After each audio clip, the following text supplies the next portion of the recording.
Hi everyone, week 5 here at EOU, History 202. This week we are dealing with the 1920s, sometimes called the Roaring Twenties. We are going to look at how the Roaring Twenties was on one side of things, an era of prosperity and economic growth, an era of movie stars, an era of symbolic sports superstars like Babe Ruth and other, great icons of American culture, like Charles Lindbergh and the Spirit of St. Louis. But how on the other side of the 20s we have, one, the economic signs of the Great Depression, and also the presence of a tremendous amount of crime and violence and inequality in the United States. The 1920s is not only the period of amazing performers like Josephine Baker, not only the period of amazing cultural or social crazes like the dance, the Charleston, but it was also the decade in which the KKK had its highest membership ever due to a tremendous amount of racism and opposition to immigrants in the United States. It was a period of tremendous corruption in terms of organized crime. It was in violence because of organized crime. It was a time of tremendous racism and also much inequality.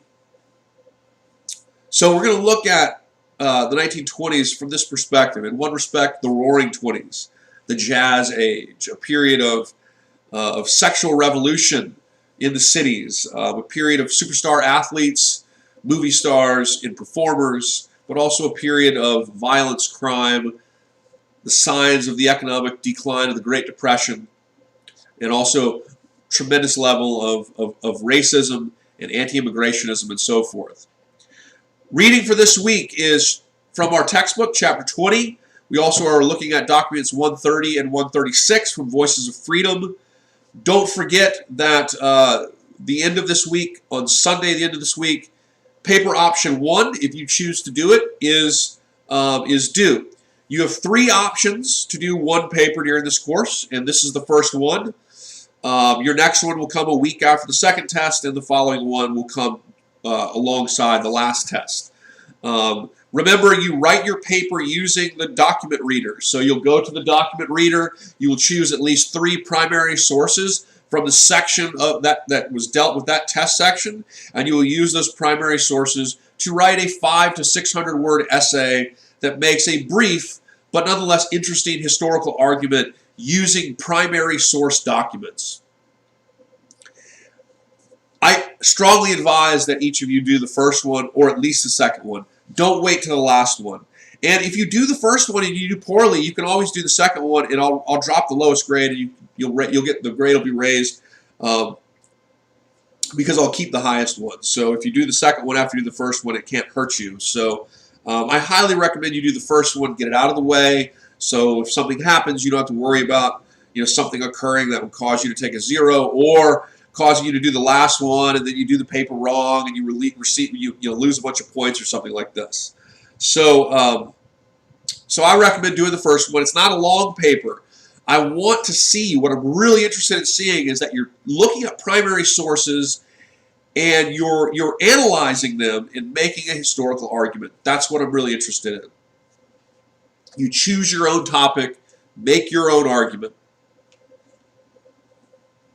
Okay, so factoid for this week is this.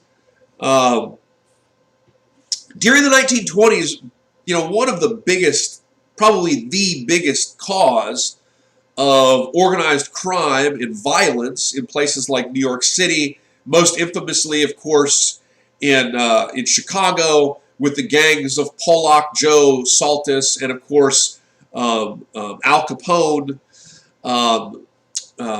That violence, that organized crime, the emergence of the gangs of the 1920s were all related to prohibition. The 18th Amendment at the end of World War I had been passed, and it prohibited sales of alcohol in the United States. And it was a tremendously problematic piece of legislation. President Warren G. Harding was notorious for being a drinker during Prohibition. He was the first president of the 20s. And so Americans liked alcohol. And Prohibition did not prevent Americans from drinking alcohol. Instead, in cities, Americans would go to speakeasies and they would drink illegal booze in speakeasies. And ultimately, I mean, Al Capone referred to the people who got involved in the illegal smuggling of alcohol as smart young people, people that saw an opportunity to make a profit and went with it. Well, the problem is that Prohibition led to the rise of organized crime, as all kinds of individuals, gangs, trading individuals and shipping companies from foreign countries even would get involved in smuggling alcohol to the United States. And so it became the core of organized crime in the country near the 20s. The prohibition of alcohol was, as all of these organized gangs and so forth were involved in the illegal distribution, smuggling of alcohol. Well, this is the factoid. Off the coast of the northeast United States, from around about Atlantic City up to New London, Connecticut, 30 miles off the coast, there was this line, imaginary line, that authorities called Rum Row. And it was called Rum Row because all of these foreign ships, trading ships, would come to the United States and they would sit out in basically international waters about 30 miles off the coast. And they would sit out there with their hulls full of booze. And rum runners, which were these little motor boats, would come up to the ships. They would receive the cargo. They would purchase the illegal liquor, and then the smaller rum runners would then go back quietly under veil of darkness back to the cities where the illegal booze would be unloaded secretly outside of the control of customs officers. And so there was upwards of, at one point in 1925, you would regularly have upwards of 60 to 100 ships just literally parked out there 30 miles off the coast of the United States in Rum Row, waiting to have their illegal booze picked up. And the illegal booze to be shipped back in the States. Many of the ships were of British origin. The majority of the illegal rum shipping vessels came from Great Britain for whatever reason, though there were also French vessels of other origin as well.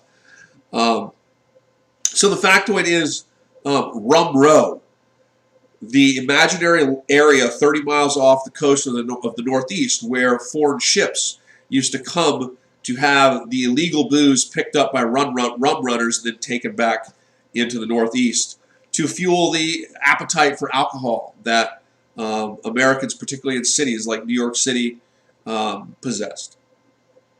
All right, guys, have a great week. Let me know if you have any questions. Put that factoid in the extra credit discussion forum for the week, and let's have a great week. All right, guys.